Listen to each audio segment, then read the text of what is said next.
બોટાદ ખાતે યોજાયો જિલ્લા કક્ષાનો ગરીબ કલ્યાણ મેળો, જેમાં બોટાદના જાડીલા ગામના લાભાર્થી સુરેશભાઈને પ્રધાનમંત્રી આવાસ યોજના થકી મળ્યું છે પોતાના સ્વપ્નનું ઘર। આવો જાણીએ સુરેશભાઈની કહાની તેમની જુબાનીમાં।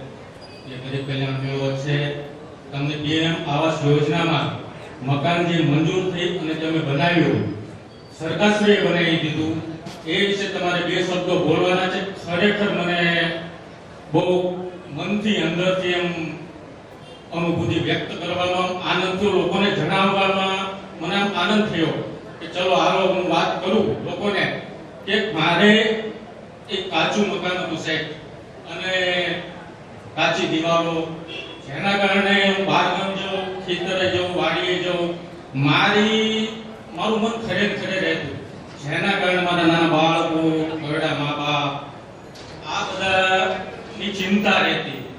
જે ચિંતા પ્રધાનમંત્રી આવાસ યોજનામાં મારું મકાન મંજૂર થયું, જેના કારણે હું મુક્ત રીતે વાડીએ રહી શકું છું, કારણ કે મને એ લોકોને એવી ચિંતા નથી। એના કારણે હું ખરેખર સરકારશ્રીનો ખૂબ ખૂબ આભાર માનું છું। મને સાહેબ ટાઈમસર હપ્તા મળી ગયા છે। પહેલો હપ્તો 30,000 નો, બીજો હપ્તો 50,000 નો, ત્રીજો હપ્તો 40,000 નો, આવી રીતે 1,20,000 રૂપિયાનો મને પ્રધાનમંત્રી આવાસ યોજના મળે છે।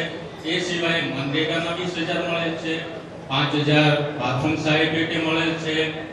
આવી રીતે ટાઈમસર અને સમયસર દરેક અધિકારીઓ વ્યવસ્થિત રીતે મને હપ્તા ટાઈમસર પૂરા પાડેલ છે, જેનો હું ખૂબ ખૂબ આભારી છું।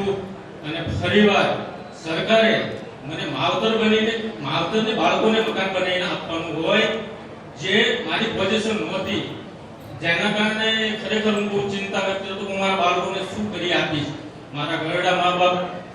તો સરકારે મારા અને મારા બાળકોના માવતર બની અને મને ચિંતામુક્ત કર્યો છે, જેના કારણે એમનો ખૂબ ખૂબ આભારી છું સરકારશ્રીનો। જય હિન્દ।